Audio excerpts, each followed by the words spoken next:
Hello दोस्तों, आप सबका मेरे स्टोरी अड्डा में बहुत बहुत स्वागत है। आज हम बेजुबान इश्क का 25वां भाग लेकर आ गए हैं। तो अभी तक इस स्टोरी में हम सबने देखा है कि शुद्ध अंजलि को छोड़कर कहीं काम से बाहर चला जाता है। तभी अंजलि का ख्याल रखने के लिए शुद्र की माँ और उसके फ्रेंड जिया उसके साथ रहते हैं। अब आगे शूद्र और राघव दोनों ही बड़े स्टाइल से उस बिल्डिंग के अंदर चले गए। कुछ देर बाद वो दोनों एक कमरे के सामने खड़े थे। शूद्र ने राघव को इशारा किया तो राघव ने हाँ में सर हिलाकर कमरे के दरवाजे को जोर जोर से खटखटाना शुरू कर दिया। जल्दी ही एक आदमी ने दरवाजा खोला। शूद्र और राघव को देखकर उस शख्स की हालत खराब हो गई थी। उसके चेहरे का रंग काला पड़ चुका था। मिस्टर सूर्यवंशी, सामने खड़े शख्स ने बड़ी आंखों से घबराहट के साथ शूद्र की ओर देखते हुए कहा, काफी समय से मुलाकात नहीं हुई मिस्टर मल्होत्रा। शूद्र ने एक तिरछी मुस्कुराहट के साथ मल्होत्रा को देखते हुए कहा और अगले ही पल उसके चेहरे के हाव भाव एकदम से बदल गए। शूद्र की आंखें गुस्से से लाल हो गई थी और उसने कस के मल्होत्रा के सीने पर एक लात मारी, जिससे वो पीछे की दीवार से लगकर नीचे जमीन पर आ गिरा। मिस्टर सूर्यवंशी, प्लीज मुझे माफ कर दीजिए, प्लीज मुझे छोड़ दीजिए, मल्होत्रा दर्द में कराहते हुए बोला। उस रात मल्होत्रा को शूद्र ने सरेंडर करने के लिए कहा था, लेकिन वो वहां से भाग निकला और जाके दुबई में छुप गया। लगभग 1 महीने से मल्होत्रा ऐसे ही छुप छुप के जी रहा था, लेकिन जब उसे लगा कि शूद्र शांत हो गया है तो वो बेफिक्र हो गया कि शायद शूद्र उसे अब नहीं ढूंढेगा। लेकिन अचानक शूद्र को अपने सामने देखकर उसे अपनी मौत दिखाई दे रही थी। मैंने तुमसे कहा था कि चुपचाप पुलिस को सरेंडर कर दो और भागने की कोशिश मत करना, पर फिर भी तुम भाग निकले। तुम्हारी हिम्मत काफी बढ़ गई है। पहले तो तुमने अपने इन गंदे हाथों से अंजलि को छूने की हिम्मत की और अब मेरी ना मानकर तुमने अपनी मौत को बुलावा दिया है। शूद्र ने मिस्टर मल्होत्रा की तरफ देखते हुए गुस्से से कहा। मिस्टर मल्होत्रा इस वक्त जमीन पर तड़प रहा था और शूद्र खड़ा होकर उसकी तरफ गुस्से से देखे जा रहा था। इस वक्त वहां ऐसा माहौल था जैसे एक शेर अपने शिकार को घूर रहा हो। वहीं दूसरी तरफ इंद्रजीत ने एक प्रेस कॉन्फ्रेंस अरेंज की थी, जिसमें वो अपने अगले प्रोजेक्ट के बारे में कुछ अनाउंसमेंट करने वाला था। उसे मीडिया में माया को डिजाउन करने की खबर देनी थी। उसे क्या पता था कि आज का दिन उसकी जिंदगी के लिए काफी चैलेंजिंग होने वाला था। इंद्रजीत और सोनिका जैसे ही हॉल में आए, मीडिया वालों ने उन दोनों को चारों तरफ से घेर लिया और उन पर अपने सवालों की बरसात कर दी। मैं और मेरी वाइफ हमेशा ही कंपनी को संभालने में बिजी रहे, तो हमें अपनी बेटी पर ध्यान देने का ज़्यादा मौका नहीं मिला, जिस वजह से हम उसे अच्छे संस्कार देने से नाकामयाब रहे। हम जानते हैं हमारी गलती है, लेकिन इंद्रजीत ने इतना ही कहा था कि उसकी नज़र दरवाजे पर खड़े एक शख्स पर गई, जिसके बाद उसके चेहरे का रंग पूरी तरह से उड़ गया था। उसे गले से तो आवाज ही निकलना बंद हो गई थी। सभी ने इंद्रजीत की नजरों का पीछा किया और हाल के दरवाजे की तरफ देखने लगे। उन सबके चेहरे के एक्सप्रेशंस भी हैरानी भरे थे, क्योंकि सामने अंजलि खड़ी थी। अंजलि ने इस वक्त ब्लैक कलर का सूट और रेड कलर की चुन्नी लेकर खड़ी थी। उसके चेहरे पर आज कोई भी मेकअप नहीं था। बालों का जूड़ा बनाए हुए वो आंखों से गुस्सा लिए खड़ी थी। अंजलि का आज यहाँ पर होना सबकी सोच के परे था। उसके गुस्से भरे चेहरे की तरफ देखकर ऐसा लग रहा था कि वो यह कॉन्फ्रेंस अटेंड करने आई थी। इंद्रजीत और सोनिका दोनों ही अंजलि की तरफ देखकर बेहद हैरान थे। इंद्रजीत ने सोनिका की तरफ देखते हुए इशारा किया, जिसके बाद वो भागते हुए अंजलि की तरफ चली गई। अंजलि, मेरी बच्ची, मैं जानती हूँ तुम्हारे साथ बहुत गलत हुआ है। तुम फिक्र मत करो, मैं तुम्हें इंसाफ दिलाऊंगी। माया भले ही हमारी सगी बेटी हो, लेकिन उसके किए की सज़ा उसे खुद दूंगी, क्योंकि मैं जानती हूँ उसने तुम्हारे साथ बहुत गलत किया है। सोनिका अंजलि को गले लगाते हुए बोली। हाँ अंजलि, मुझे भी तुम्हारे लिए बहुत बुरा लग रहा है। मैं भी तुम्हारा साथ हूँ। इंद्रजीत ने जल्दी से सोनिका की बात दोहराते हुए कहा।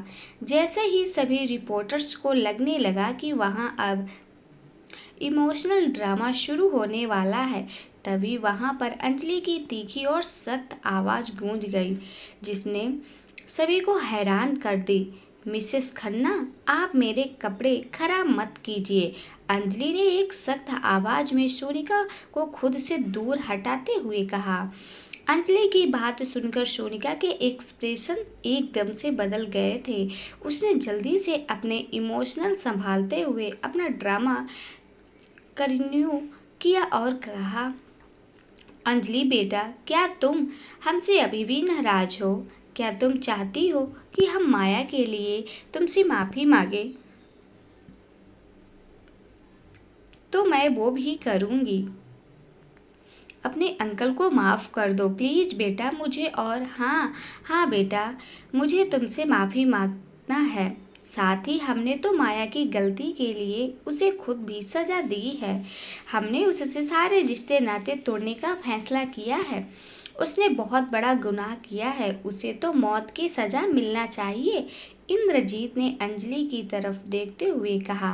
अंजलि की आंखों से सोनिका की अच्छाई का पर्दा उसी दिन हट गया था, जब उसने अस्पताल में खुद को जानबूझकर जमीन पर गिराकर ऐसे दिखाया था कि अंजलि ने उसे धक्का दिया था। अंजलि उन दोनों पति पत्नी का ये सारा ड्रामा समझ रही थी। आपको नहीं लगता कि आपको बहुत पहले ही ये सब कर देना चाहिए था, लेकिन आपने नहीं किया क्योंकि वो आपकी बेटी थी। अब आप लोगों ये सब बोलकर क्या साबित करना चाहते हैं? अंजलि ने सख्ती से सोनिका और इंद्रजीत की तरफ देखते हुए पूछा। सभी अंजलि के इस लहजे से काफ़ी ज़्यादा हैरान हो गए थे, क्योंकि हाल में मौजूद सभी लोग अंजलि की शांत साइड से वाकिफ थे। लेकिन अंजलि का ऐसा रूप आज तक किसी ने नहीं देखा था। मीडिया वाले भी जब पिछली बार अंजलि से मिले थे तो वो उन्हें पीठ दिखाकर भाग गई थी, लेकिन आज वो उन सबके सामने शेरनी की तरह दहाड़ रही थी। अंजलि, आखिर तुम कैसी बातें कर रही हो? तुम जानती हो ना, तुम्हारे पेरेंट्स के गुजर जाने के बाद मैं और तुम्हारे अंकल ने कितनी मेहनत से तुम्हें पाला है, और आज तुम हम लोगों के साथ ऐसे बिहेव कर रही हो। सोनिका ने भी अब थोड़े गुस्से से अंजलि की तरफ देखते हुए कहा। मुझे पाला, वो भी मेरी ही जायदाद पर कब्जा करके। अंजलि सोनिका की तरफ देखते हुए ऊंची आवाज में बोली। जैसे ही अंजलि ने ये बात बोली, पूरा हॉल हैरान हो गया था। सभी एक दूसरे की तरफ देख रहे थे। क्या जो अंजलि बोल रही थी वो सच था? वही इंद्रजीत और सोनिका के चेहरे का रंग उड़ गया था। अंजलि, आखिर तुम ये सब क्या बकवास कर रही हो? किसने बोला तुमसे ये सब? इंद्रजीत ने अंजलि की तरफ देखते हुए ऊंची आवाज में पूछा। वो कैसे अपना सालों के से दफन हुआ राज यूं सामने आने देते? वो बकवास नहीं कर रही, बिल्कुल सच बोल रही है। तभी एक अनजान आवाज पूरे हाल में गूंज उठी। सभी लोग का ध्यान फिर से दरवाजे की तरफ चला गया। वो आवाज माया की थी। उसके पीछे दो पुलिस ऑफिसर्स चल रहे थे। माया को कुछ देर के लिए बेल पर रिहा किया गया था। माया को वहां देखकर सोनिका जल्दी से दौड़ती हुई उसकी तरफ चली गई। माया मेरी बच्ची कितनी कमजोर हो गई हो, क्या हालत बना ली है अपनी। सोनिका ने माया को गले लगाते हुए कहा। इस वक्त उसकी आंखों में जो परवाह थी वो सच्ची थी, क्योंकि वो माया की माँ थी। लेकिन माया को इस बात से कोई फर्क नहीं पड़ता था, क्योंकि उसके माँ बाप तो अपने फायदे के लिए उसे डिस आउट कर रहे थे। उन लोगों ने तो माया के लिए कोई वकील भी हायर नहीं किया था जो उसे एक बार छुड़ाने की कोशिश कर सके। दूर हटिए मुझसे, आप मेरी माँ नहीं हैं, माया ने सोनिका को धक्का देते हुए कहा। अब सोनिका को एहसास हुआ कि धोखा मिलने का क्या असर होता है। वो हैरानी से माया की तरफ देख रही थी। हाल में मौजूद लोग माया के इस वीडियो को देखकर काफ़ी ज़्यादा हैरान हो गए थे। वो लोग तो यहाँ पर एक फ्रेंड्स कॉन्फ्रेंस के लिए आए थे, लेकिन यहाँ तो अलग ही तमाशा चल रहा था। सभी लोग एक साइड होकर वो तमाशा देख रहे थे। मीडिया वालों को तो आज अपनी न्यूज़ के लिए काफ़ी मिर्च मसाला मिल रहा था। ये क्या तरीका है बात करने का, वो तुम्हारी माँ है, इंद्रजीत जोर से ऊंची आवाज़ में बोला। माँ, ये कैसे मेरी माँ हो सकती है? आप दोनों ने तो मुझे डिजाउन कर दिया ना।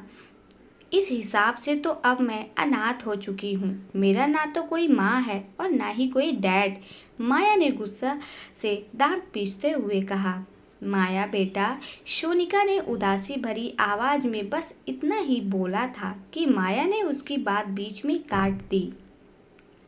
बस मुझे और कुछ नहीं सुनना। मैं आज बस यहाँ पर मिस्टर और मिसेस खन्ना के चेहरे पे चढ़ा ये अच्छाई का मुखौटा उतारने आई हूँ। माया ने इंद्रजीत और सोनिका की तरफ गुस्से भरी निगाहों से बारी बारी से देखते हुए कहा। अंजलि पीछे हटकर साइड पर एक चेयर पर बैठ गई और खन्ना परिवार का तमाशा देख रही थी। वहां पर खड़े सभी रिपोर्टर्स अपने अपने कैमरे खन्ना परिवार पर लोगों पर फोकस करके बैठे हुए थे। पास के सभी लोग भी बड़ी एक्साइटेड होकर उन सबको देख रहे थे। वो तो माया की बात सुनकर उसकी अगली बात को सुनने के लिए बेसब्री से इंतजार कर रहे थे। अंकल और आंटी के मरने के बाद इन दोनों ने उनकी सारी जायदाद को हड़पने के लिए अंजलि को अडॉप्ट कर लिया। उन्होंने अंजलि से झूठ बोला कि उसके सारे पैसे एक्सीडेंट के दौरान कंपनसेशन के तौर पर चले गए, लेकिन असल में इन दोनों ने वो सारा पैसा अपनी कंपनी खड़ी करने में लगा दिया था। इन लोगों ने अंजलि को धोखा दिया है।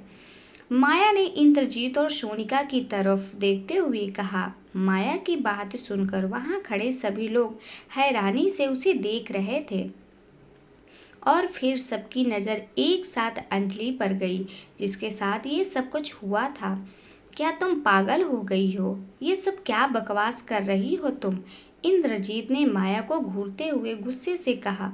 ओ सीरियसली मैं बकवास कर रही हूँ? तो आप ही बताइए, अगर आपको अंजलि की प्रॉपर्टी का कोई लालच नहीं था तो फिर आपने उसे अडॉप्ट ही क्यों किया? जबकि अडॉप्ट करने के बाद तो आपने हमेशा ही उसे मारा पीटा और कभी ढंग से बात भी नहीं की। आपका वो छोटा सा बिजनेस अचानक से इतना बड़ा कैसे हो गया? कहाँ से आए आपके पास इतने पैसे कि आप अपने छोटे से बिजनेस को एक बड़ी सी कंपनी में बदल दिया? बोलिए, है कोई जवाब आपके पास? माया ने एक के बाद एक सवाल इंद्रजीत के सामने खड़े कर दिए। इंद्रजीत के मुंह से तो आवाज ही नहीं निकल रही थी, क्योंकि माया का हर एक शब्द सच था। उसे पसीना आना शुरू हो गया था, क्योंकि अगर आज उसका सच सारी दुनिया के सामने आ जाएगा तो वह पूरी तरह से बर्बाद हो जाएगा। माया बेटा, मैं जानता हूँ तुम ये सब गुस्से में कह रही हो। देखो, ऐसी बातें बोलकर तुम हमें फंसाओ मत। सोनिका ने जल्दी से बात संभालने की कोशिश करते हुए बोली। अरे, आपने तो आंटी के गहने भी रख लिए थे। आप इसलिए उन सबको पब्लिक में भी नहीं पहनती ताकि कोई उन्हें पहचान ना ले। माया ने सोनिका की तरफ देखते हुए कहा। अब तो सोनिका की जुबान भी बंद हो चुकी थी। दोनों पति पत्नी इस वक्त काफी ज्यादा घबरा गए थे। उन्हें तो समझ ही नहीं आ रहा था कि वो कैसे इस बात को संभाले। आज उनकी खुद की बेटी ही उनकी बर्बादी करने पर तुली हुई थी। अचानक से मीडिया वालों का सारा ग्रुप सोनिका और इंद्रजीत को घेर कर खड़ा हो गया और उनसे तरह तरह के सवाल पूछने लगा। वो दोनों उन सब के सवालों से काफी इरिटेट हो गए थे और उन सभी सवालों से बचने की कोशिश कर रहे थे। इंद्रजीत की नज़र फिर अंजलि पर गई, जो एक स्माइल के साथ चेयर पर बैठी उन दोनों को ही देख रही थी। उसके चेहरे से तो ऐसा लग रहा था मानो वो इंद्रजीत का मजाक उड़ा रही हो। उसे इस तरह मुस्कुराते देख इंद्रजीत का गुस्सा सातवें आसमान पर पहुंच गया था। सब तुम्हारी वजह से हुआ है ना अंजलि? तुम ही मुझे बर्बाद करने की कोशिश कर रही हो ना? इंद्रजीत ने अंजलि की तरफ देखते हुए गुस्से से पूछा। मैं आपको बर्बाद कर रही हूँ? आप खुद अपने कर्मों की वजह से बर्बादी की कगार पर खड़े हैं। अंजलि ने इंद्रजीत की तरफ देखते हुए सख्ती से जवाब दिया। इंद्रजीत का ध्यान इस वक्त अंजलि पर था, जिसके चेहरे पे काफी खतरनाक एक्सप्रेशंस थे। वो अच्छे से जानता था कि अगर माया यहाँ पर है तो जरूर ही अंजलि की वजह से, क्योंकि जो गुनाह माया ने किया था वो जेल से छूटे तो नहीं सकती। इसका मतलब किसी ने उसे बेल पर बाहर निकाला था, जो इस वक्त अंजलि के अलावा कोई नहीं कर सकता था। इस बात के बारे में सोचते ही इंद्रजीत के हाथ की मुट्ठियां कस गई थी। अंजलि ने उन लोगों के साथ एक जबरदस्त खेल खेला था। बर्बाद तो आपने मुझे किया था। आपको अपने किए की सजा जरूर मिलेगी। जल्द ही आप जेल में दिखेंगे। अंजलि ने इंद्रजीत की तरफ गुस्से से देखते हुए कहा। आखिर क्या सबूत है तुम्हारे पास कि मैंने ये सब किया है? और इतनी हिम्मत तुम में आई कहाँ से कि तुम मुझसे इस तरह की बात कर रही हो? इंद्रजीत ने गुस्से से दांत पीसते हुए अंजलि से पूछा। मैं देता हूँ उसे ये हिम्मत। फिर से एक तेज आवाज पूरे हाल में गूंज गई। ये आवाज इतनी ज्यादा पावरफुल थी कि सारे लोग अपनी जगह पर जम गए थे। सभी ने जब दरवाजे की तरफ देखा तो उसकी आंखें हैरानी से चौड़ी हो गई। कईयों के जिस्म में तो डर की लहर दौड़ गई थी, खासकर इंद्रजीत, जिसका दिल अब अपनी बर्बादी कंफर्म कर चुका था। सभी ने एक साथ दरवाजे की तरफ देखा, जहां कोई और नहीं, शूद्र खड़ा था। शूद्र की ओर देखते ही इंद्रजीत और सोनिका के चेहरे का रंग उड़ चुका था। उनके दिल में ये ख्याल था कि आखिर अंजलि ने शूद्र पर ऐसा क्या जादू किया था, जो बार बार शूद्र उसका पक्ष लेने हर जगह पहुंच जाया करता था। लेकिन आज इंद्रजीत बिल्कुल भी नहीं चाहता था कि शूद्र बीच में पड़े, क्योंकि अगर शूद्र बीच में आया तो इंद्रजीत पक्का ही जेल की सलाखों के पीछे होगा। मिस्टर सूर्यवंशी, मैं नहीं चाहता कि आप लोग हमारे फैमिली मैटर में बोले। ये कोई बिजनेस डील नहीं है, ये हमारा पारिवारिक मामला है। अंजलि बेटा, कह दो इन्हें कि यहाँ से चले जाएं। हम लोग घर जाके बात करेंगे। ऐसे तमाशा करके कोई फायदा नहीं है। इंद्रजीत ने अंजलि की तरफ देखते हुए बोला। सीरियसली मिस्टर खन्ना, आपको अभी याद आ रहा है कि मैं भी आपकी फैमिली से ही हूँ? तब कहाँ थी ये समझ जब आपने मुझे कुछ पैसों के लिए आपकी ही उम्र के एक आदमी को बेच दिया था? क्या आपके परिवार में अपने घर की बेटियों को पैसे के लिए बेच दिया जाता है? और प्रूफ की बात कर रहे थे ना आप? तो है मेरे पास प्रूफ। ये है जायदाद के कागज जो आज भी मेरे नाम पर है। पढ़ना तो आता ही है ना आपको, तो पढ़िए इसे। अंजलि ने गुस्से से दांत पीसते हुए कहा और वो कागज इंद्रजीत के मुंह पे मार दी। अंजलि की इस हरकत पर सभी लोग हैरानी से अंजलि और इंद्रजीत की तरफ देख रहे थे। इंद्रजीत का चेहरा गुस्से से लाल हो चुका था। आज पहली बार इतने लोगों के सामने उसकी इतनी ज्यादा बेइज्जती हुई थी। इंद्रजीत खुद के गुस्से पर काबू नहीं कर पाया और आगे बढ़कर गुस्से में अंजलि पर हाथ उठाने ही वाला था कि शूद्र ने उसका हाथ पकड़ लिया। हिम्मत भी मत करना इंद्रजीत, कोई मेरी अंजलि पर हाथ उठाए मुझे बर्दाश्त नहीं। पहले तुमने इसके साथ जो भी किया उसकी सजा भी तुम्हें जरूर मिलेगी, लेकिन आइंदा से अगर तुमने अंजलि की तरफ आंख उठाकर भी देखा तो तुम सच में अपनी मौत की भीख मांगते नजर आओगे। शूद्र ने गुस्से से इंद्रजीत को घूरते हुए कहा और उसका हाथ झटक दिया। शाबाश मेरा भाई, अब आएगा खेल का असली मजा। मोहित ने एक कुर्सी पर बैठकर सीटियां बजाते हुए कहा।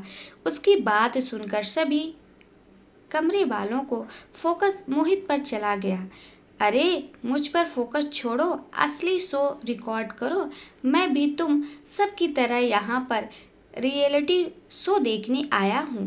हीरो हीरोइन वहाँ खड़े हैं, चलो अपना कैमरा उनकी तरह घुमाओ। मोहित ने मीडिया वालों की तरफ देखते हुए कहा।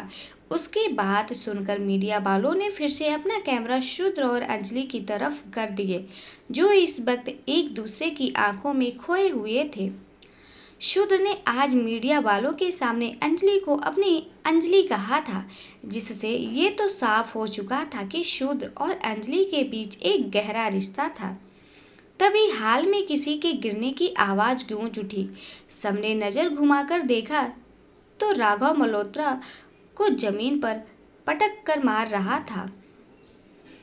मल्होत्रा को देखकर सभी के होश उड़ गए थे, क्योंकि पिछले 1 महीने से उसका कोई अता पता नहीं था। इंद्रजीत, तुम्हारी बातों में आने की वजह से आप देखो मेरी क्या हालत हो गई है। तुमने अंजलि को मुझे बेचने का वादा किया था, तुम्हारे इस लालच में मुझे कहीं का नहीं छोड़ा। मल्होत्रा इंद्रजीत की तरफ देखते हुए गुस्से से चिल्लाया। ये क्या बकवास कर रहे हो तुम? मैंने ऐसा कुछ नहीं किया था, ये सब इन सब की चाल है। इंद्रजीत आगे बढ़ते हुए बोला। मुझे पता था तुम नहीं मानोगे। जो अपनी खुद की भतीजी को ऐसे बेच सकता है वो कितनी ही अच्छा इंसान होगा, मैं पहले से जानता था। इसलिए मैंने हमारी उस डील की वॉइस रिकॉर्डिंग अपने खास पास रखी है। इससे पहले भी तुमने अंजलि को मेरे पास भेजा था, उसने तो तुम्हारे लिए मेरे सामने घुटने भी टेक दिए थे और अपने आप को मेरे हवाले करने के लिए तैयार हो गई थी। अंजलि ने वो सब मेरे फोर्स करने पर किया था और वो फोटोग्राफ्स जो लीक हुई थी वो गलत थी। मैं बस उस समय पागल हो गया था। इंद्रजीत के चलते मैंने अंजलि के साथ गलत करने की कोशिश की, इसलिए मैं खुद को पुलिस के हवाले करता हूँ। मल्होत्रा ने खुद को सरेंडर करते हुए लोगों के सामने इंद्रजीत की पोल खोल दी। इंद्रजीत इस वक्त काफी गुस्से में था। सभी लोग उसे नफरत की नजरों से देख रहे थे। उसने अपने भाई की जायदाद को हड़प तो ली ही थी, पर बाद में उसकी बेटी को भी इतना तड़पाया।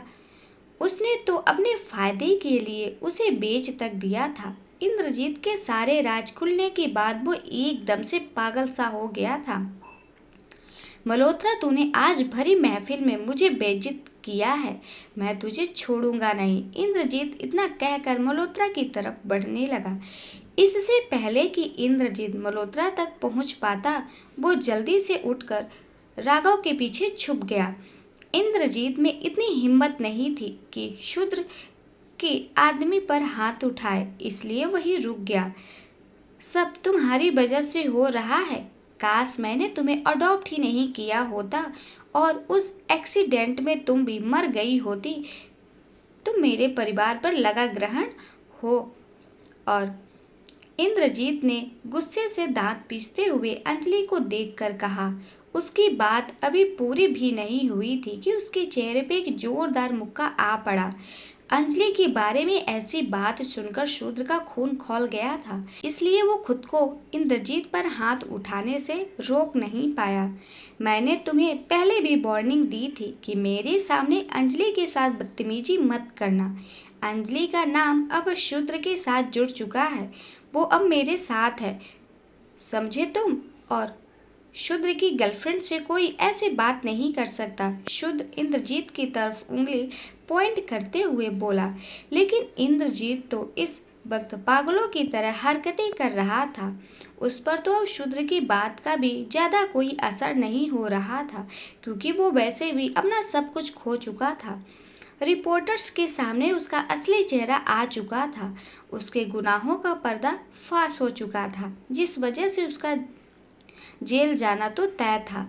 क्या गलत किया मैंने? मेरे भाई तो वो वैसे भी मर गया था, और ये उसकी प्रॉपर्टी का क्या करती? मैंने उसे अडॉप्ट किया, तो क्या इसकी प्रॉपर्टी पर मेरा हक नहीं बनता? मैंने इसे अपना नाम दिया, सोनिका ने इसे माँ का प्यार दिया, और क्या चाहिए इसे? कम से कम इसे अनाथ आश्रम में धक्के खाने के लिए तो नहीं छोड़ा ना। इंद्रजीत गुस्से से चिल्लाते हुए बोला। अगले ही पल पूरा हॉल एक चाटे की आवाज में गूंज उठा। वो चाटा किसी और के चेहरे पर नहीं, इंद्रजीत के चेहरे पर अंजलि ने मारा था, जो इस वक्त गुस्से से ज्यादा दुखी लग रही थी। तुम क्या पागल? इंद्रजीत ने इतना ही कहा था कि अंजलि ने उसके चेहरे पर एक दूसरा चाटा जड़ दिया। बस इंद्रजीत खन्ना, बस, इससे ज्यादा मुझसे बर्दाश्त नहीं होगा। आप जानते हो, अगर मैं अनाथ आश्रम में होती तो कम से कम इतनी दुखी नहीं होती। मुझे वहाँ कोई बेचता तो नहीं। आप सबको मैंने हमेशा अपना माना, और अपनों के लिए दर्द हमेशा ही ज्यादा दुख देते हैं। मैं भला ही अनाथ आश्रम में धक्के खाती, पर ये तो रहता कि इस दुनिया में मेरा कोई अपना नहीं है। लेकिन यहाँ तो मेरे अपनों ने ही मुझे बेगाना कर दिया, मेरा इस्तेमाल किया। वो मेरे पापा की खून पसीने की मेहनत थी। मेरे पापा ने दादाजी के छोटे से बिजनेस को इतनी बड़ी कंपनी का रूप में खड़ा किया था। दादाजी ने आपको भी मौका दिया था, लेकिन आपने क्या किया? जो पैसे दादाजी ने आपको दिए थे, वो भी आपने डुबा दिए। अब बस बहुत हुआ। आपको आपके किए की सजा मिलेगी। आप मुझसे बड़े हैं, मुझे आप पर हाथ नहीं उठाना था, लेकिन आपने जो मेरे साथ किया उसके बाद आप मेरी नज़रों में गिर चुके हैं। आपकी गिरी हुई सोच ने मुझे आप पर हाथ उठाने के लिए मजबूर कर दिया। अंजलि ने गुस्से से मुट्ठियां कसते हुए कहा। इंद्रजीत अंजलि की तरफ हैरानी से देख रहा था। अंजलि की आंखें उसे बिल्कुल अंजलि की माँ की तरह लग रही थी। अंजलि काफी हद तक अपनी माँ जैसी थी, और यही बात इंद्रजीत को हमेशा उस पर ज्यादा गुस्सा दिलाती थी। इंद्रजीत हमेशा से ही अपने बड़े भाई और भाभी से जलता था और उनसे बेहद नफरत करता था। जिस दिन उन दोनों का एक्सीडेंट में मौत हुई थी, उस दिन इंद्रजीत काफी खुश था। इंद्रजीत को अपनी भाभी से बहुत नफरत थी, इसलिए अपनी माँ की तरह दिखने की वजह से अंजलि की हालत इंद्रजीत ने अपने घर में नौकरों से भी बदतर कर के रखी थी, ताकि अपनी भाभी का सारा गुस्सा अंजलि पर निकाल सके। बिल्कुल सही किया तुमने अंजलि, एक दो थप्पड़ मेरी तरफ से भी लगा दो। इसके जितने घटिया इंसान मैंने आज तक अपनी जिंदगी में नहीं देखा, जो अपने ही भतीजी के साथ इतनी गिरी हुई हरकत कर सकता हो। मोहित ने अपनी जगह पर बैठे हुए जोर जोर से कहा। तभी उसने इंद्रजीत की तरफ देखा, जो उससे ही गुस्से से घूर रहा था। उसे देखकर मोहित के चेहरे पर एक मुस्कुराहट आ गई। देखो, ये मत सोचना कि तुम्हें मार नहीं सकता, लेकिन क्या करूं, मैं काफी साफ सुथरा इंसान हूं। तुम्हें कैसे कचरे को हाथ लगाकर गंदा नहीं होना चाहता। मैं तो तुम जैसे की परछाई भी अपने ऊपर ना पड़ने दूं। मोहित ने मुंह बनाते हुए कहा। उसने अपना चेहरा जानबूझकर ऐसे बना रखा था, मानो कोई गंदी सी चीज देख रहा हो।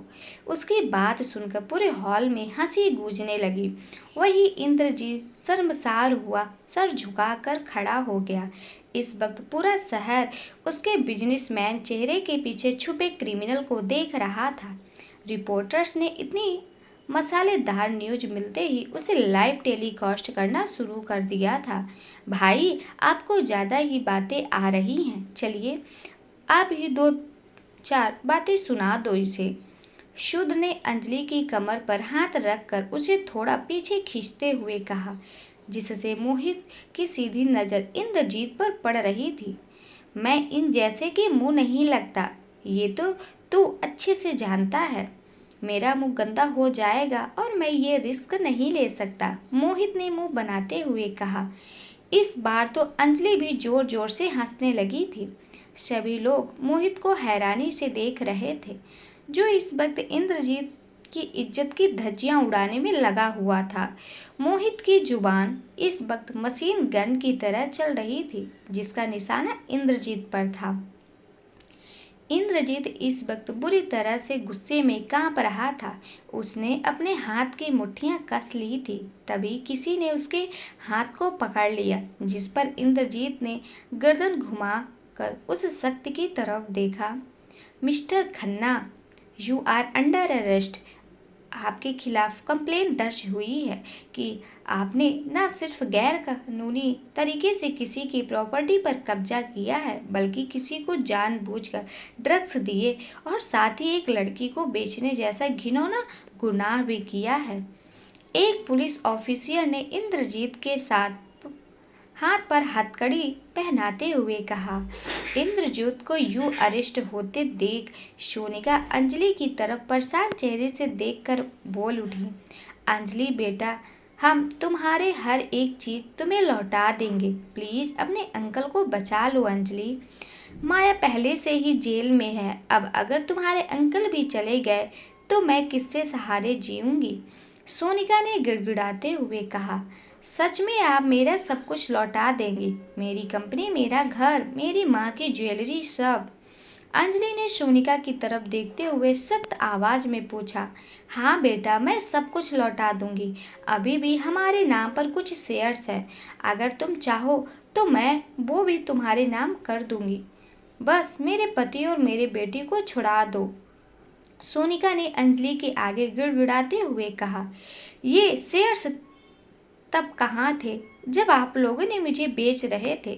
आपने कहा था कि आपको पैसे की काफ़ी तंगी थी और आपका सब कुछ बिक चुका था, इसलिए तो आपने मुझे पैसों के लिए बेचा था।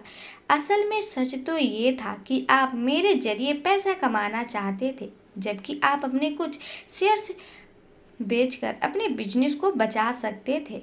अंजलि ने गुस्से से लगभग चीखते हुए कहा, मैं तुमसे माफ़ी मांग रही हूँ बेटा, तुम सब कुछ कर लो, बस मुझे मेरे पति और बेटी लौटा दो। उनके बिना मैं इस दुनिया में अकेली पड़ जाऊंगी। सोनिका ने फिर से अंजलि से विनती करते हुए कहा। ठीक है, मैं आपको आपका पति और बेटी लौटा देती हूँ। मैं जानती हूँ परिवार के बिना रहना कितना मुश्किल होता है। अंजलि ने सोनिका की तरफ देखते हुए कहा।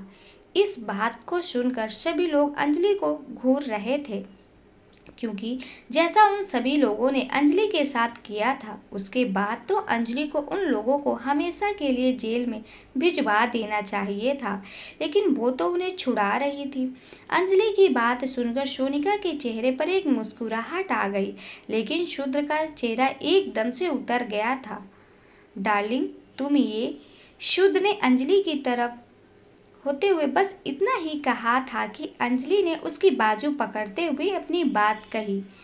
मैं कोई गलत फैसला नहीं ले रही हूँ मिस्टर सूर्यवंशी, आप खुद ही बताइए, ये इस उम्र में अपनी बेटी और अपने पति के बिना कैसे रहेंगी? तो क्यों ना इन्हें भी इनके पति और बेटी के साथ ही भिजवा दिया जाए। वैसे भी इनके पति ने अकेले वो सब जुर्म नहीं किए थे। अंजलि ने एक मुस्कुराहट के साथ शूद्र की तरफ देखते हुए कहा। शूद्र के चेहरे की हंसी वापस लौट आई थी। मोहित भी चेयर पर बैठा जोर जोर से हंसने लगा। आसपास के लोग भी अंजलि की बात सुनकर हंस रहे थे। वही सोनिका का चेहरा गुस्से से लाल हो चुका था। अंजलि, मैं तुम्हें छोड़ूंगी नहीं, तुमने हमारे साथ अच्छा नहीं किया। सोनिका ने गुस्से से अंजलि की तरफ देखते हुए कहा और उसकी तरफ बढ़ने लगी। इससे पहले सोनिका अंजलि तक पहुंच पाती, एक लेडी पुलिस ऑफिसर ने सोनिका के हाथों में हथकड़ी पहना दी और उसे घसीटकर उस हाल से बाहर ले गई। पुलिस वालों ने माया और उसके माँ बाप को अरेस्ट करके जीप में बिठा लिया। और पुलिस स्टेशन ले गए। वही हॉल में सभी अंजलि को आज एक अलग नजरों से देख रहे थे। उन सबकी निगाहों में अंजलि के लिए सिंपैथी दिख रही थी। उन सबको आज अंजलि के लिए काफी बुरा महसूस हो रहा था, क्योंकि वो ही अंजलि को गलत और उसके परिवार वालों को सही समझते थे। उन्हें लगता था कि अंजलि में ही बुराइयां हैं, इसलिए ना तो उसके पति ने उसे अपनाया और ना ही उसके अंकल। जब उसकी फोटोज वायरल हुई थी, अंजलि पूरे शहर में वैसे ही बदनाम हो चुकी थी, लेकिन अब सभी की नजरिया अंजलि को लेकर बदल चुकी थी। सभी लोगों की नजरों में अंजलि के लिए इज्जत थी, जिसे देखकर अंजलि की आंखें नम हो चुकी थी। लगभग शाम हो चुकी थी और अंजलि शूद्र के साथ पुलिस स्टेशन में थी। इंद्रजीत और सोनिका के खिलाफ कंप्लेन शूद्र ने लिखवाई थी और वहां पर अंजलि के साइन भी चाहिए था, क्योंकि विक्टिम वही थी। पुलिस वालों ने अंजलि से काफी पूछताछ की थी और अंजलि ने उन सबको इंद्रजीत और सोनिका के बारे में काफी बातें बताई थी। साथ ही उसके साथ हुआ वो हादसा भी उसने पुलिस वालों को बताया, जब मल्होत्रा ने वॉशरूम में उसके साथ रेप करने की कोशिश की थी और उसके अंकल आंटी उसके ड्रिंक में जानबूझकर ड्रग्स मिला दिए थे। वो लोग जैसे जैसे अंजलि की बात सुन रहे थे, पुलिस वालों को सोनिका और इंद्रजीत पर काफी गुस्सा आ रहा था। कुछ लेडी पुलिस ऑफिसर्स की आंखों में तो आंसू भी आ चुके थे। आखिर कोई लड़की कैसे इतना बर्दाश्त कर सकती थी, लेकिन अंजलि सच में काफी सहनशील और समझदार लड़की थी। इन्वेस्टिगेशन पूरे होने के बाद शुद्ध अंजलि को लेकर पुलिस स्टेशन से बाहर निकल रहा था, तभी कोई दरवाजे से अंदर भागता हुआ आया और उसने अंजलि के पैरों को हक कर लिया। आंटी देखो, मैं आ गया। अब आपको परेशान होने की जरूरत नहीं है। अब कोई भी आपको तंग नहीं कर पाएगा। मैं सबको मारूंगा, आयुष ने अंजलि की तरफ देखते हुए कहा। आयुष को यूं देखकर अंजलि की आंखों में आंसू आ गए थे। उसने जल्दी से आयुष को अपनी बाहों में उठा लिया और उसे कसकर गले से लगा लिया। न जाने क्यों आयुष की भी आंखों से आंसू बह रहे थे। उसने अंजलि को काफी ज्यादा मिस किया था। आयुष के दिल में अंजलि की जगह अब उसकी माँ की थी और वही दूसरी तरफ अंजलि के दिल में भी आयुष उसके सगे बेटे की तरह था। आयुष के साथ बिताए कुछ ही दिनों में अंजलि को आयुष की आदत सी पड़ गई थी। अंजलि ने भी आयुष को बहुत ज़्यादा याद किया था। दोनों की बॉन्डिंग अब एक माँ बेटे जैसे हो गई थी। आंटी, आपने मुझे मिस किया? आयुष ने अंजलि की तरफ देखते हुए पूछा। हाँ बेटा, आंटी ने आपको बहुत मिस किया, इतना कि मुझे यहाँ पर कुछ भी अच्छा नहीं लग रहा था। अंजलि ने आयुष की आंखों में से आंसू पोंछते हुए कहा और फिर उसके गाल पर किस कर लिया। पूरा पुलिस स्टेशन आयुष और अंजलि कि वो बॉन्डिंग देखकर इमोशनल हो गए थे। वही शुद्ध उन दोनों को देखकर दिल में काफ़ी अच्छा महसूस कर रहा था। उसके दिमाग में न जाने कौन सा ख्याल था, लेकिन उसके चेहरे पे एक सुकून नज़र आ रहा था। सिर्फ आंटी को ही याद किया तुमने? डैड भी तो हैं एक हफ्ते से यहाँ पर। मेरी याद नहीं आई तुम्हें? शूद्र अपना एक हाथ आयुष की पीठ पर रखते हुए प्यार से बोला। आंटी मुझसे ज़्यादा प्यार करती हैं, इसलिए मुझे उनकी याद ज़्यादा आ रही थी और वो मुझसे कभी भी गुस्से से बात नहीं करती। आयुष ने शूद्र को देखकर कहा और फिर अंजलि के गले लग गया। आयुष की इस बात पर सभी को हंसी आ गई थी। अंजलि के चेहरे पर एक मुस्कुराहट देखकर शूद्र के दिल को भी सुकून मिल रहा था, क्योंकि वो काफ़ी देर से रो रही थी। जैसे जैसे पुलिस वालों को वो अपनी बात बता रही थी, उसका दिल टूटता जा रहा था। इस वक्त उसकी आंखें रोने से पहले ही लाल हो चुकी थी। अंजलि का चेहरा पहले काफी हद तक मुरझाया हुआ था, लेकिन आयुष के अचानक से वहां आ जाने से अंजलि का चेहरा फिर से फूल की तरह खिल गया था। चलो घर चलते हैं, बाकी बातें घर चलकर करेंगे, शूद्र ने अंजलि का हाथ पकड़ते हुए कहा। मुझे भी हाथ पकड़ना है। आंटी, मुझे नीचे उतारो। आयुष अंजलि की तरफ देखते हुए बोला। अंजलि ने आयुष की बात मानकर उसे नीचे उतार दिया। आयुष ने अपने एक हाथ में शूद्र का और दूसरे हाथ में अंजलि का हाथ पकड़ लिया और फिर मुस्कुराकर दोनों की तरफ देखने लगा। शूद्र और अंजलि पहले आयुष की तरफ देखकर मुस्कुराए और फिर एक दूसरे को देखकर मुस्कुराने लगे। उन दोनों की आंखों में आज अलग ही चमक दिखाई दे रही थी। फिर वो तीनों साथ में पुलिस स्टेशन से बाहर निकल आए। वो तीनों चलते वक्त एक साथ काफी अच्छे लग रहे थे। राघव और मोहित दोनों ही अपने अपने फोन में उन तीनों की फोटो ले रहे थे। ये साथ में कितने अच्छे लगते हैं ना। मोहित उन सबको देखते हुए बोला। हाँ भैया, मैं तो चाहता हूँ जल्दी से इनकी शादी हो जाए। आप जानते हैं, अंजलि के आने के बाद सर काफ़ी बदल गए हैं। वो पहले जितने गुस्से में रहा करते थे अब उतना गुस्सा नहीं करते। राघव ने इन तीनों की तरफ देखते हुए एक मुस्कुराहट के साथ कहा। मोहित ने उन तीनों की फोटो सीधा तुलसी जी को भेज दी। उनकी तस्वीर देखकर तुलसी जी की आंखों में इस वक्त आंसू आ गए थे। उनका तो ये सपना था कि वो अपने बेटों को ऐसे ही हंसते खेलते परिवार की तरह देखे। आयुष ने जब टीवी पर अंजलि को इंद्रजीत के साथ लड़ते हुए देखा था तो वह खुद को अंजलि के पास आने से नहीं रोक सका, क्योंकि वह जानता था कि अंजलि का दिल कितना नाजुक था। वह इस लड़ाई के बाद जरूर ही दुखी हो जाएंगी, इसलिए वह जिद करके अपने पापा के प्राइवेट जेट से सीधा बेंगलुरु आ पहुंचा। तुलसी जी ने मोहित को आयुष के आने की खबर दी थी, जिसके बाद राघव और मोहित ही आयुष को एयरपोर्ट से लेकर सीधा यहाँ आ गए थे। वो लोग बाहर बैठकर शुद्ध और अंजलि के बाहर आने का इंतजार कर रहे थे, लेकिन आयुष बार बार अंदर जाने की जिद कर रहा था, इसलिए मोहित ने उसे जाने दिया।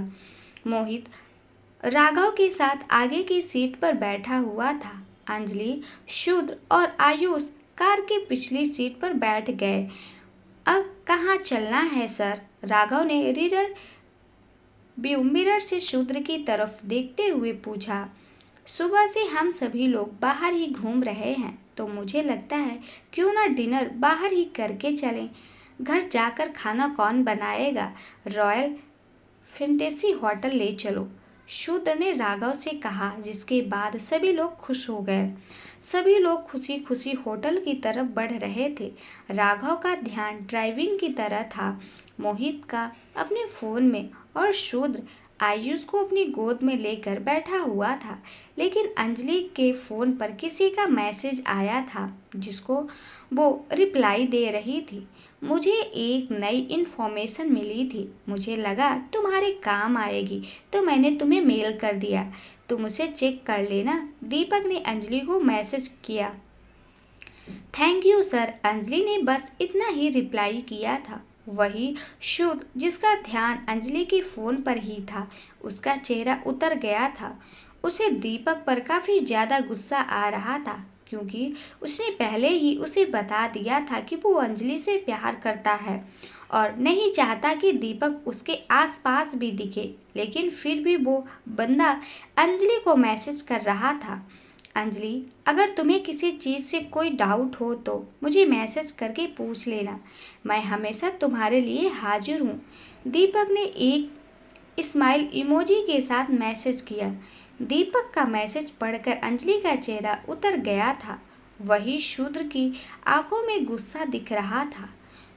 उसका तो मन कर रहा था कि वो अंजलि का फ़ोन लेकर उसे कार की विंडो से बाहर फेंक दे, ताकि दीपक अंजलि से बात ना कर पाए। लेकिन इससे दीपक का कोई नुकसान नहीं होता, बल्कि अंजलि उससे नाराज़ हो जाती। अंजलि को दीपक का इतना केयरिंग होना बिल्कुल भी अच्छा नहीं लग रहा था। अंजलि जानती थी कि दीपक के दिल में क्या है, इसलिए वो नहीं चाहती थी कि दीपक कोई उम्मीद लेकर बैठा रहे। सर, आपने आज तक मेरे लिए जो कुछ भी किया उसके लिए थैंक यू, लेकिन इन फ्यूचर में आपको और परेशान नहीं करूँगी। अगर मुझे कोई भी इन्फॉर्मेशन या किसी हेल्प की ज़रूरत हुई तो मैं सीधा डॉक्टर मित्तल से बात कर लूँगी। आपको अब मेरे लिए परेशान होने की ज़रूरत नहीं है। आप अपनी पढ़ाई पर ध्यान दीजिए। अंजलि ने दीपक को रिप्लाई करने के बाद अपना फ़ोन रख दिया। अब शूद्र के चेहरे पर थोड़ी सी स्माइल आ गई थी। उसके दिल को इतना सुकून मिल रहा था कि वो खुद भी शब्दों में बयां नहीं कर सकता था। उसे इस वक्त ऐसी फीलिंग्स आ रही थी मानो उसने कोई जंग जीत ली हो। वहीं दूसरी तरफ दीपक का चेहरा उतरा हुआ था, जो समझ गया था कि अंजलि उसके क्लोज नहीं आना चाहती। डैड, आप स्माइल क्यों कर रहे हैं? क्या हुआ? आयुष ने बड़ी मासूमियत से शूद्र के चेहरे की तरफ देखते हुए पूछा। कुछ नहीं बेटा, आज मौसम कितना अच्छा है ना, और हम सब लोग कितने दिनों बाद मिल रहे हैं इसलिए। शूद्र ने आयुष के बालों को सहलाते हुए बड़े प्यार से कहा और उसके गालों पर किस कर दी। आयुष का चेहरा एकदम से लाल हो गया था, क्योंकि शूद्र कभी भी उसे इस तरह से किस नहीं करता था। बाकी सभी लोग भी शूद्र की तरफ देखकर हैरान थे, जो इस वक्त सच में काफी खुश लग रहा था। अंजलि को शूद्र की खुशी का कारण पता था, इसलिए वो भी मुस्कुरा रही थी। लेकिन वही आयुष कंफ्यूज के साथ शूद्र की तरफ देख रहा था, क्योंकि मौसम तो आज भी बिल्कुल पहले जैसा ही था। उसमें ऐसा खुश होने वाला कोई खास था ही नहीं। झूठ बोले कौवा काटे। राघव, तूने ये बात सुनी है? मोहित मुस्कुराते हुए बोला। मोहित की बात सुनकर राघव को भी हंसी छूट गई। शूद्र ने घूर कर मोहित को देखा, लेकिन मोहित पर इसका कोई असर नहीं पड़ रहा था। वो हंसी अभी भी हंसे जा रहा था। अंजलि ने जब शूद्र के हाथ पर अपना हाथ रखा तो अंजलि की तरफ देखकर शूद्र के चेहरे पर भी एक मुस्कुराहट आ गई। कुछ देर बाद सभी लोग एक साथ टेबल पर बैठ गए। सभी बड़ी बेसब्री से अपने खाने का इंतजार कर रहे थे, क्योंकि दिन भर से किसी ने कुछ भी नहीं खाया था और इस वक्त सभी को भी काफ़ी तेज भूख लगी थी और आसपास से आ रही खुशबू ने उन लोगों की भूख और बढ़ा दी थी। आयुष तो बस इस वक्त अपने वीडियो गेम में बिजी था, इसलिए वह आसपास नहीं देख रहा था।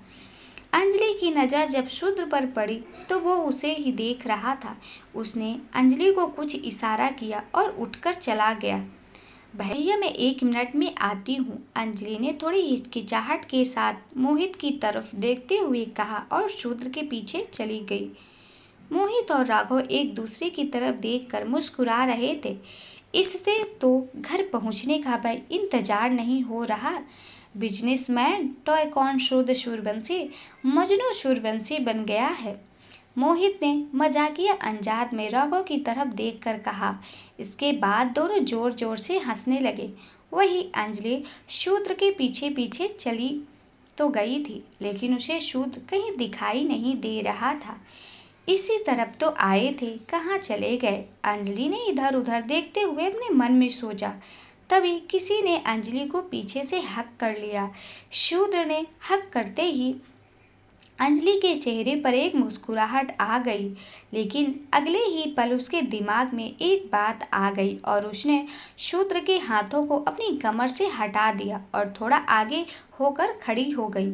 अंजलि की आंखें कुछ नम हो गई थी। क्या हुआ डार्लिंग, नाराज हो मुझसे? शूद्र ने फिर से अंजलि को हक करने की कोशिश करते हुए कहा, लेकिन अंजलि फिर से उसकी पकड़ से छूटकर आगे चली गई। क्या हो गया, बताओ तो? शूद्र ने अंजलि के आगे जाकर खड़े होते हुए कहा। अंजलि ने शिकायत भरी निगाहों से शूद्र की तरफ देखा और उसके सीने पर मारने लगी। आप बहुत बुरे हो। आपने इतने दिनों तक ना तो मुझे फ़ोन किया और ना ही मेरा फ़ोन रिसीव किया और ना ही मेरे किसी मैसेज का रिप्लाई दिया। रिप्लाई देना तो दूर, आपने तो मेरे मैसेज देखे भी नहीं। सच में बहुत बुरे हो आप मुझसे प्यार नहीं करते, अंजलि ने शूद्र के सीने पर मारते हुए कहा।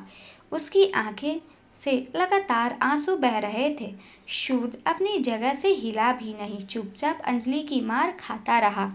अंजलि जब शूद्र को मारने के बाद थक गई तो उसी के सीने से लगकर रोने लगी। शूद्र ने भी कसकर अंजलि को अपनी बाहों में भर लिया। अंजलि जब थोड़ा शांत हो गई तो उसने अपनी गर्दन उठाकर शूद्र की तरफ देखा।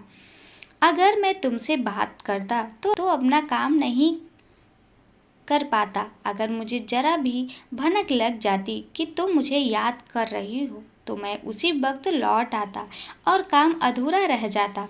बस इसलिए डार्लिंग, ऐसा नहीं है कि मैं तुमसे प्यार नहीं करता, इसलिए तुम्हारे मैसेज नहीं देखे, बल्कि सच तो ये है कि मैं तुमसे बेपनाह प्यार करता हूँ, इसलिए तुम्हारी उदासी बर्दाश्त नहीं कर सकता। शूद्र अंजलि की तरफ देखते हुए बोला। अंजलि के चेहरे पर एक स्माइल आ गई थी। वो अपनी नम आंखों से शूद्र को देखे जा रही थी। शूद्र आगे झुककर अंजलि के ओठों पर अपने ओठ रखने ही वाला था कि अंजलि ने अपना मुंह फेर लिया। दूर रहिए मुझसे, this is your punishment, Anjali मुंह बनाते हुए कहा।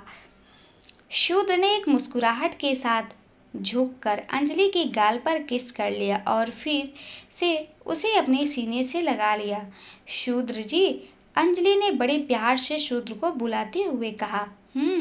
शूद्र ने अपनी आंखें बंद किए हुए ही उसकी बात का जवाब दिया।